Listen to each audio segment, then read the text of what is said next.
voilà amaat mbégte janook yéen ni ñu ko defee saa su ne ñëwaat seen entretien spécial tey jii nag ñu si dalal ki nga xamante ni moo di Cécile Faye di présidente de la fédération sénégalaise d'escrime nag boo nga xam ne mooy épée wala du épée moom incha allah dinañu ko expliquer. voilà ba tamit no bokk ci comité d'organisation bu Jeux olympiques de la jeunesse war a am fii ak juróomi weer fi nga xamante moo di ci Sénégal ñu bàyyi ko rek présidente ñu leen ñu dalal ci plateau bi. merci beaucoup Babou maa ngi leen di nuyu maa ngi nuyu mbokk téléspectateurs yi tamit di am mbégte teew fii tey pour ñu waxtaane escrime. voilà président maa ngi wax sànq ci sommet bi yow lan moo la boole escrime d'abord bi nga nekk xale da nga naan foo doon épée. non escrime c'est par pur hasard moo ma boole ak moom parce que en 97 bi ñuy préparer di mettre en place fédération bi boobu feu Abdoul Wahab Ba yàlla na ko yàlla yërëm boobu temps maa ngi nekk ministère des sports à la direction boobu temps dépasse la tuddoon ak monsieur Biram Khary Ndoye mu ñëw man maa doon gérer dossier bi pour escrime nekk comité de promotion. donc bu ñu toppatoo dossier bi ba mu yegg mu ne ma yow moom du ma la bàyyi ministère il faut nga ñëw nga jàppale ma puisque xam nga dossier bi déjà xam nga sport bi presque xam nga lépp nu mu demee il faut nga ñëw jàppale ma ba ñu mettre en place fédération bi loolu moo ma fa yóbbu escrime donc ministère détachement ma nekk directrice administrative fédération bi depuis 98. mais ñi xamul nag dañu jàpp ne président moom bu nekkee xale président foofu ci épée yi mais nga expliqué nii da ngay bett ñu bari waaw damay bett nit ñi mais xam nga boo ci nekkee surtout sur le plan administratif da ngay dem ba nga xam règlement bi nga xam parce que yaa ngi ànd ak xale yi di dem di ñëw yaa ngi leen di gis ñuy entraîner après bokk naa tamit commission promotion et publicité de la fédération internationale donc da ngay dem ba miin discipline bi xanaa pratique bi rek mooy des mais en théorie mën nañu ko pratiquer. ma xanaa de temps en temps nga foo xale yi ak sa antenne yi non léeg-léeg ñu tooñ ma naan ma il faut nga yéeg ci piste bi tey léeg-léeg ma essayer mais bon c'est pas une pratique à fond c'est juste faire des simulations avec les enfants. voilà mais yaa ngi koy wax sànq 97 ba léegi du benn at du ñaari at yàgg na. booba tey mais ba tey bàyyiwuloo yaa ngi jàpp. malgré problème yi nga xam ne yaa ngi koy rencontré la moo nekk sa force booba tey nga téye bàyyiwuloo. en fait boo gisee boo nekkee ci benn projet. nga commencé ko tant que li nga ci xaar jotuloo ko doo bëgg a bàyyi. man noonu laa mel bu ma nekkee ci lenn.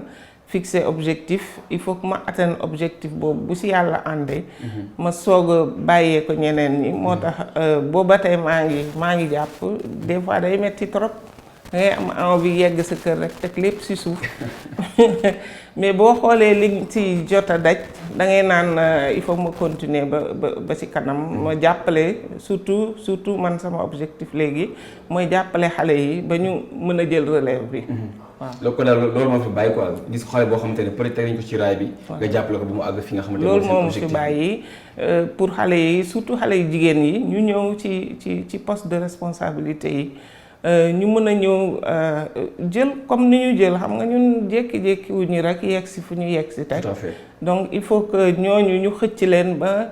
mu wóor ñu ne ñii bu ñu leen bàyyilee affaire bi dinañ ko mën a continuer.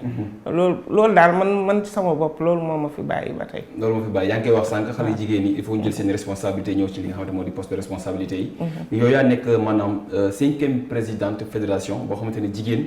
moo ko dirigé fi nga xamante ne moo di Sénégal. ñu wax ne juróomi présidente ci plus de 300 présidents tamit loolu xaw na tuuti de. tuuti na xawul sax tuuti dafa tuuti parce que boo seetee paysage sportif bi te paradoxe bi mooy boo seetee résultat sportif yi. du ma ne peut-être jigéen ñi ñoo ci ëpp de mais médaille d'or yu bare ay jigéen ñoo ko indi donc lu demee noonu ba pare au niveau de l'administration et des instances doo ci gis jigéen ñu bare dafa xaw a doy waar. mais loolu suñu société bi nu mu bindoo moo tax mu demee noonu parce que ñu ci bare pour jigéen jiite daf leen di metti du man daf leen di metti mais dafay xaw a gauche ci ñoom loolu moo tardeel ba tey mais gis nañu ne jigéen ñi nekk ci poste de responsabilité yooyu yëpp ñu ngi bay seen waar. Voilà. Mais jàppul ne si fédération bi nga xamante yaa ngi koy diriger jàppul ne dugal nga si ay jigéen yu bari pour ñu ñëw épauler la. am na ay jigéen am na benn vice-présidente jigéen la am na secrétaire général adjointe bi jigéen la te ci club yi tamit am na ay jigéen yu fa nekk am na présidente de fédération ci bureau exécutif club yi yëpp am na ay jigéen. am na ay jigéen. waaw voilà yow léegi boo doon expliquer Sénégalais yi lan mooy escrime lan nga leen di wax est-ce que escrime comme sànq leen ko waxee. maanaam comme li ñu naan fooy jël banta di lii nii. est-ce que épée boobu noonu ak bii nii est-ce que benn la am déet boo doon expliquer les Sénégalais. waaw escrime bi boo waxee escrime da ngay wax ñetti fànn 3 disciplines comme on dit en français am na épée bi ngay wax nit ñi xam nga yëpp la ñuy boole. ne épée la voilà am na épée. am na sabre am na fleuret donc ñetti arme la mais ñun boo nee par exemple damay organiser compétition da ngay wax une compétition aux 6 armes parce que ñett yi góor ak jigéen la noonu lañ koy kiiwee donc loolu mooy escrime parce que man par exemple bu may dem compétition du ma ne maa ngi dem compétition escrime man escrimeur la damay naan sabreur la wala épéiste la wala fleurettiste. Voilà. D'accord léegi kii moo nekkoon ci président gis nañ kii di xam Mbagnick Ndiaye le ministre Mbagnick Ndiaye parce que toog na fi lu xaw a yàgg. yow nga nekkoon SGM. voilà léegi nga dem ba ma jël li nga xamante moo di place am est-ce que yomb na maanaam succès de ki nga xamante ne moo di le ministre Mbagnick Ndiaye ci président fédération bi. Mbagnick moom jël relève am yombul parce que. Non seulement dafa bari ay comment on va dire dafa bari réseau. Ensuite ku xam administration sport la c'est un inspecteur de la jeunesse et des sports donc boo bëggee mettre en place une instance boo ko laajee mën na la ko wax de A à Z donc ku mel noonu nekk na fi ministre aussi loolu du lu ndaw nekk na fi ministre de la culture nekk fi ministre des sports. donc boo naree jël relève ku mel noonu da ngay toog ci ay xal ba ci kanam. voilà nga jéem a def lu mu fi def. wala en tout cas nga jege lu mu fi des. li mu fi def waaw loolu moo ci xaw a jafe mais ñu ngi jéem ak avec les moyens du bord ñu ngi góorgóorlu ba j'espère que on arrivera à notre objectif. Voilà. Ah, espérons mais est-ce que bi nga ko jëlee léegi bi nga nekkee présidente yi léegi mat parce que jàpp mat at la ak ay benn ñaari weer. voilà est-ce que mën nga expliquer lan moo nekk say défi yoo xam ne bëgg nga ko vraiment atteindre. alors bi ñuy dem élection déjà on avait amoon nañu suñu benn document bi nga xamante ne ci document bi dañ ci def suñu objectif yi déjà mission fédération. mais objectifs yi les objectifs prioritaires yi ñu defoon ci document boobu mooy promotion bi xam nga escrime mën nañ ne Dakar la yam am na Diourbel am na Foundiougne am na Fatick mais pratique bi dëggantaan Dakar la gën a bare donc objectif yooyu promotion bi mooy nañ génn Dakar loolu moo nekkoon suñ premier objectif deuxième objectif bi mooy ñu former techniciens yi entraîneurs yi arbitres yi ñi nga xamante ne sans ñoom escrime mënul dem. loolu moo nekkoon suñu ñaari objectifs yi nga xamante ne moom moo ñu gënoon ñor. ensuite aussi ñu dem ci école yi parce que boo bëggee développer discipline il faut nga dem ci xale yi te loolu. def nañu ko parce que ministre de l'éducation daf ñu bindal benn lettre jox ko inspection d'académie yi yëpp ne leen escrime mu ngi ñëw ci école yi na ngeen ko ubbil bunt yi. donc loolu def nañu ko. ensuite la promotion de la pratique aussi le développement des différentes catégories loolu tamit ci suñu objectif la bokkoon. bu may ñëw ci premier bi ma cité. mooy promotion à Dakar et en dehors de Dakar. Vacances yi passé yëpp dañ ko nekk en regroupement di former ay initiateurs par la base donc 32 initiateurs formé nañ leen au mois d'août yu jógee ci région yi mën naa ne région yi yëpp teewoon nañ fi ñooñu bañ leen formé ba pare bi ñu delloo ñu commencé dugal club yi woo xale yi commencé liggéey amaguñu nekkaguñu ay entraîneurs yu diplômés et tout, mais mën nañu encadrer ay xale, mën nañu leen woon escrime nan lañ koy defee les basiques comme on dit. ñooñu bañ leen former mois d'août ñu dem créer seen club, ñu woowaat leen bu ñuy def benn regroupement ak toutes les catégories ici au mois de septembre ou octobre, ñu woowaat leen ñu ñëw nekk fi ak maître Tunkara moo leen encadré woon ci stage d'initiateur bi, peut-être que dégg nga turam. fii la nekkoon coach fii lañ ko formé à l'école de Dakar, après mu dem États-Unis, mais bi mu jëlee vacances am mu ne xaaral ma ñëw delloo njukkal delloo xamu ni ñu koy waxee joxe àllarba voilà. Donc moo leen encadré woon bi ñu ñëwaatee ñu fekkee regroupement équipe nationale yi yëpp catégorie yi yëpp ñu xool coach certifié yi ni ñuy liggéeyee. ñoom tam ñu nekk di liggéey di perfectionner seen pratique. Donc ci loolu la ñu nekk ba tey nii ñu ngi continuer développement boobu. Mais pour ce qui est de la promotion, est-ce que maanaam yaa ngeen koy jéem a fësal ci li nga xamante moo ci yeneen régions yi, parce que affaire boobu mën a yem rek Dakar. Peut-être am na ñoo xamante ne ñu nekk au fin du Sénégal. bëgg nañ pratiquer li nga xamante ne moo di escrime, mais xamuñu fan lañ mën a jaar pour mën ko pratiquer parce que seen passion la. En fait ñooñu comme ni ma la ko waxee bi ñu leen formé am na ku jóge woon Ziguinchor. kooku mu ngi commencé mettre en place club am. Fatick tamit am na ñaar ñu fa jóge woon, kenn ki revient régulièrement à Dakar pour des formations. Foundiougne aussi amoon na avant, mais am na ku nekk Koungheul, kooku inspecteur de la jeunesse la sax Sané. créé na club am Koungheul ba li ñu jot a jàng fii mu ngi koy commencé pratiquer. Diourbel tamit amoon nañu club. am yeneen ñaari initiateur ñoom tam ñu ngi commencé di liggéey. Saint-Louis tamit am na ñaar ñu fa jóge woon, ak banlieue bi Cité Gadaye aussi amoon nañ fa ay initiateurs yu fa jóge. Mais aussi des enseignantes, 2 enseignants qui venaient de l'IEF des Parcelles Assainies. Donc parce que ñun dañu bëgg a dugg ci école yi, mais suñu problème bi fi mu nekk nii mooy matériel bi, parce que matériel escrime dafa cher ba nga xamante ne lii metti ci ñun dañuy former ay initiateurs, dañuy dem ci école yi, mais après pour nga bàyyi fa matériel boo xam ne dinañ ko mën a liggéeyee, loolu mooy suñu jafe-jafe bi ñu am léegi. dinañ fa bàyyi tuuti, mais xam nga rek xale yi bu ñu gisee sport bu bees dañuy bëgg ñoom ñëpp ñu ñëwandoo, voilà. Donc loolu la, mais ñu ngi ci daal ñu ngi yaa ngi koy matériel bi dafa cher, kon ça veut dire est-ce que kon am na yenn catégorie socio-professionnelle yoo xamante ne peut-être amuñu yenn moyens yi. Est-ce que ñooñu tam du nekk benn frein pour ñu mën a ñëw pratiquer li nga xamante ne moo di escrime, parce que da ngay jàpp ne bu matériel bu cher duñu mën a am les moyens pour jënd li nga xamante ne moo di bagage. Alors pour le moment depuis bi ñu commencé ci fédération bi ba tey fàttaliku ma fi ñu laajee nit pour mu jëndal boppam matériel bi ñuy pratiquer yépp fédération bi moo koy mettre à la disposition des personnes qui viennent. ñi ñëw pour pratiquer escrime, fédération moo leen koy jox. parce que fédération bi quand même am na relation ak fédération internationale bu koy jàppale lu bare. ak yenn club yi suñu xarit yi nekk ci yeneen réew yi aussi dañuy jàppale lu bare ci matériel.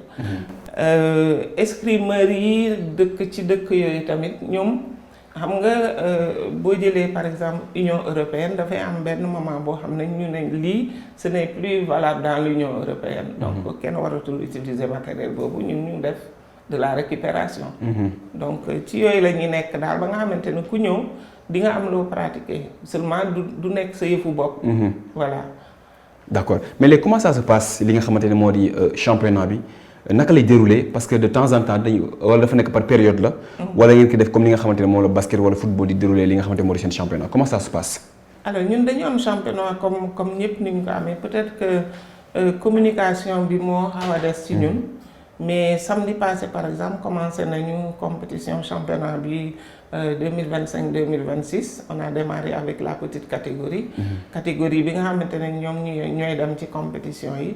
seen première journée kii la woon samedi passé la woon. te samedi bi tamit am na beneen journée.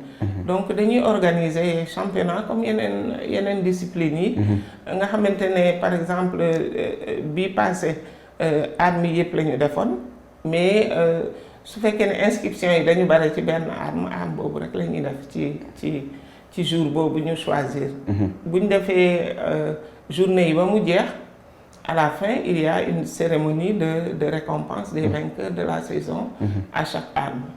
Mais est-ce que championnat c'est juste à Dakar ou am na si yeneen 2-3 régions yoo xam ne ciblé nga leen pour mu am foofu? am na ñuy jógee ci région yi mais. ñoom dañuy jógee foofu ñëw wala foofu lañ koy defee? non dañuy jógee ñëw dañuy bëgg a dem ci région yi mais xam nga c'est toute une logistique. xam nga ñun escrime defe naa. ñun ñooy fédération bi gën a pauvre ci Sénégal bëgg nañu décentraliser te ren ji yaakaar naa dinañ ci am dinañ ko def pour yeneen région yi ñu dem fa dina gën a yomb pour ñoom ñu développer discipline bi parce que bu ñu gisee compétition de haut niveau mu ñëw foofu xale yi dinañ gën a xam lan la. tout à fait donc loolu ci suñu objectif saison bi la bokk. mais yaa ngi koy wax mooy escrime bokk na fédération yi nga xamante ne ñoo gën a ndóol ci Sénégal. kon mën nañu jàpp ne à part subvention yi nga xam ne moom nga jot ci au ministère. fan ngeen di tirer li nga xamante moo di seen ay moyens. alors ministère dinañu jox subvention ministère boo déggee. subvention bi mooy yow bu année bi di commencer bu saison bi di commencer balaa muy commencer sax dañ lay laaj yow sa programme compétition internationale nga joxe ko boo ko joxee ñu def arbitrage ñu ne la yow kat temps de compétition lañ la amee lañ la permettre nga participer ci loolu mooy subvention bi ñu ministère di jox mën na am tamit boo amee stage booy organiser nga def demande de subvention léeg-léeg ñu accordé la léeg-léeg duñ la accordé donc subvention yi noonu la demee mais sinon nu ñuy def ba fonctionner loolu c'est une cuisine interne ku nekk day yëngatu fa mu nekk. ah oui c'est pas facile ah. non c'est pas facile du tout te sponsor li yàlla xam day na ñoom am na sport yoo xam ne ñoom la ñu gën a ciblé. tout à fait foofu la ñuy def seen xaalis bien que ñooñu am na ñu mais dañ leen di dolli ci lu ñu am. bàyyi ñi nga xamante ne amuñu dara loolu beneen affaire la mais en tout cas tant bien que mal on arrive à fonctionner avec les moyens du bord. parce que man li may wax mooy du rek parce que amuloo que da nga war a taxaw. naan j'ai pas les moyens je fais rien. da ngay dem di jéem ak li nga am ba keneen fekk la ci. boo nekkee di jéem peut-être keneen bu la gisee yow yaa ngi góorgóorlu di ñafe ak malgré le manque de moyens peut-être que les gens ils vont venir soutenir mais boo toogee ne yàcc rek dañuy naan kii peut-être bëggul avancer wala yooyu. ah tout à fait c'est vrai voilà léegi dañuy ñëw ci li nga xamante moo di compétition internationale yi. yéen fa ngeen toll.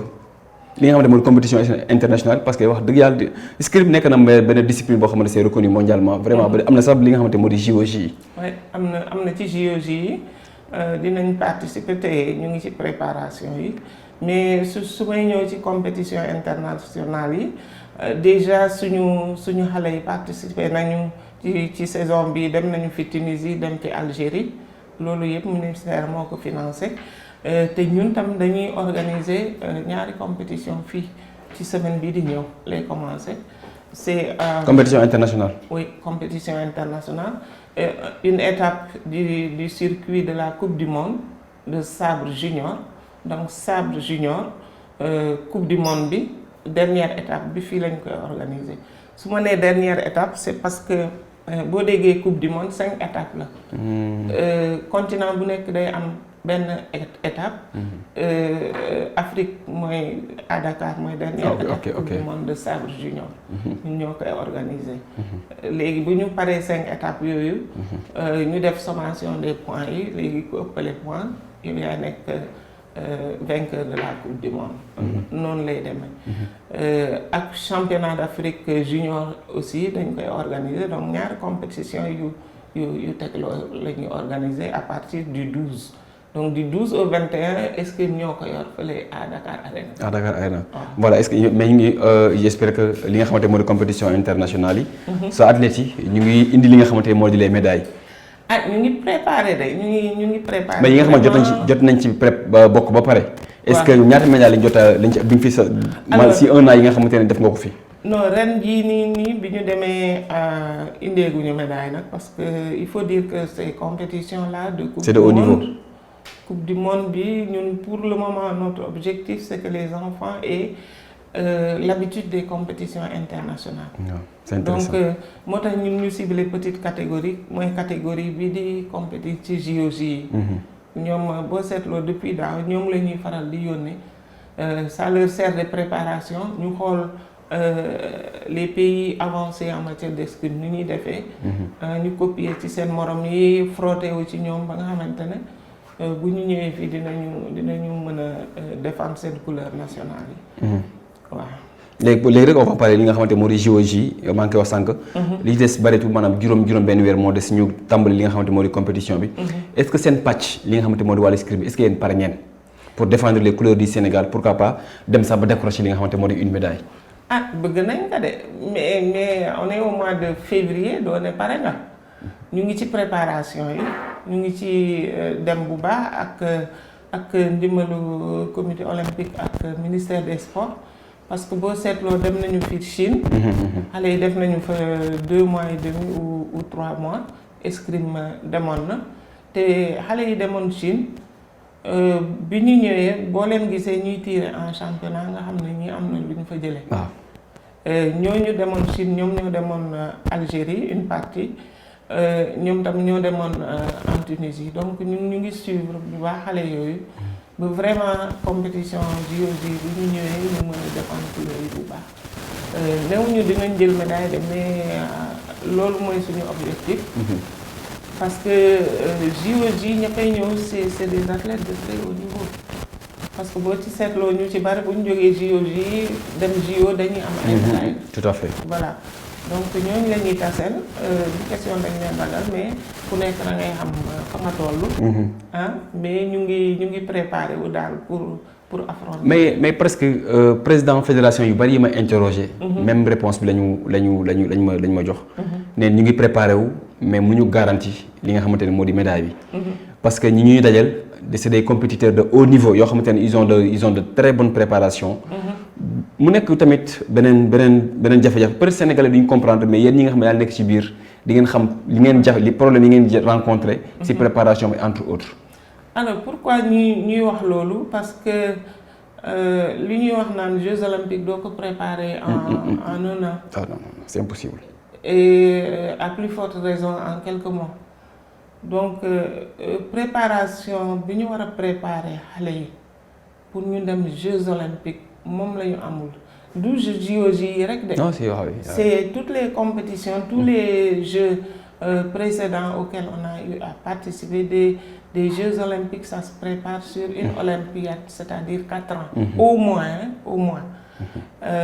mais boo seetee Sénégal dañuy xaar ba yëf yi nekk te ne joon ñu ne voilà athlètes yi dem ñu ngi nii am nañu temps de xaalis si lii lañ leen jox ak loolu. tout loolu moom mooy préparer athlète da nga koy préparer ci lu yàgg muy tàmm di dem compétition di ñëw. ko jëlee coupe du monde bi nii par exemple xam nga wax naa la 5 étapes la. ñun benn lañ ci participer ak xanaa bi ñuy organiser fii. alors que athlètes yi di ñëw le premier classé de cette coupe du monde en individuel c'est un Turc il sera là. xam nga kooku def na circuit bi voilà donc ak ñun ñi nga xamante ne Tunisie lañ dem ñëw toog di xaar ñii ñëw fii du ñu benn. non c'est clair on n'a pas les mêmes niveaux. loolu moo tax ñuy naan mënuñu wax dañuy sabablu rek di def lu ñu mën. ak li ñu am ci moyen de préparation après li ci des yàlla moo xam. mais ñu ngi wax maanaam xam nga sénégalais yi ñi nga xamante ne moo jëlee Sénégal dañuy xaar jeu ci commencé rek. gars yi instant adhéré wu ñu instant ñu ngi déglu dañuy xaar ba affaire bi jeu bi compensé na ñu ne këtt na jot ne am na. ñu xool ndax sénégalais yi dinañ am résultat wala duñu am résultat. yéen ñi nga xamante ne yaa nekk ci biir xam ngeen jafe-jafe problème yi mais sénégalais yi ñoom du ñu comprendre ne da ngeen amay problème de préparation entre autres. te bés boo doon demee amu leen li nga xamante ne moo di médaille ñoom duñu dal ci ko autorité yéen ñi nga xamante ne yaa leen dal ci maanaam préparé xale yi yéen la ñuy wax yaa leen deful seen liggéey. mais ñun dinañ dal suñu kaw ci ñàkk a xam parce que. voilà noonu lay demee ñàkk a xam. ñàkk a xam moo tax ñuy dal suñu kaw parce que on parle d'équipe nationale. bu ñuy wax équipe nationale football dañ ciy def mooy waa football dinañ ma mere ñu baal ma mais c'est l'exemple le plus parlant moo tax may référé wu ci ñoom. bu ñuy naan équipe nationale football bi ñuy préparer c'est sur plusieurs étapes. ay matchs amicaux ay compétitions ay regroupements et cetera et cetera mais yeneen sport yi boo nee participation dañuy naan xaaral. waaw wala budget bi amagul wala yu demee noonu daal mais nit ñi bu ñu seetee ne état moom mooy préparer équipe nationale.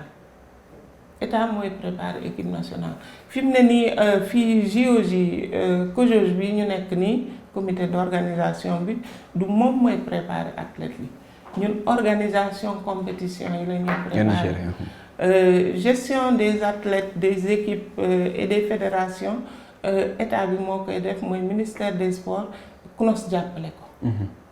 loolu mooy seen wàll di préparer équipe yi ñuy dem ci compétition yi di ñëw. mais xam nga nit ñi dañuy naan fi mu ne nii bu ñu demee ba ñëw naan escrime yéen amu leen dara xamoon nañ ko te du ñu xam fan lañ jógee. ah oui c'est clair. voilà est-ce que jox nañu lii tax ba ñu indi dara. voilà loolu mooy wax ji. donc nit ñi di wax di naan voilà ñu ngi toog di seetaan di xaar Sénégal il faut que nit ñi poser wu question bi. est-ce que état bi mu ngi def lu mu war a def pour équipe yi préparer wu dégguñu leen wooy dégguñu ñu parce que ñun du ñun ñooy préparer suñu bopp. on est délégataire de pouvoir. tout à fait borom pouvoir bi moo ñuy leen def leen lii. ñu def ko. mais du suñu coobare bopp d'autant plus que ku ci nekk li nga yenu moom dafa diis déjà. bu ñu ci naree teg leneen day gën a metti. mais li ñu ci wàllum organisation bi tamit am na loo xamante ne lu bëri des agsi nañ si ba pare mais lu bëri loo xamante ne des na parce que Iba Mar bi ñu nga waxoon dina ubbi décembre mais finalement dañ ko yóbbu fi nga xamante moo di mois d'avril loolu tamit dina nekk benn handicap ci ñi nga xamante ne moo di athlètes yi boo gisee tamit Léopold Sédar Senghor danañ fa barki démb tamit foofu tamit am na loo xamante ne lu bëri war nañ ko mën a gérer waat loolu tamit jafe-jafe la aussi. ah man bëgguma woon wax ci JOJ de parce que. non boobu moo ne la c'est la dernière question. bëgguma woon wax ci JOJ parce que c'est pas l'objet de cette interview là. mais xam nga boo nekkee extérieur dafay boo nekkee. ci biti voilà dafay jafe nga comprendre affaire yi muy doxi ñu bare dañuy naan tardé nañu. mais bu ñu ñëwee man dem naa visiter ci site yi la dernière fois mais retard bu nit ñi di wax man. gisuma ko. voilà il faut nga nekk ci biir nga xam. pour comprendre mécanisme yi nu mu demee délai yi pourquoi nit ñi di wax dañu tardé parce que booy tabax sa kër su matériel bi yëpp nekkee sur place je pense que di nga mën a avancer noo ko bëggee. bu yëpp matee da ngay jël rek. teg voilà teg donc vraiment mënuma ci sori le directeur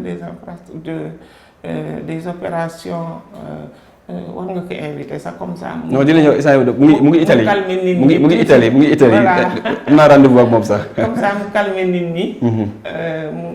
ñu bañ a inquiété wu. ñu ngi ci ñun xam nga kenn gënuñoo bëgg. effectivement nekk à temps.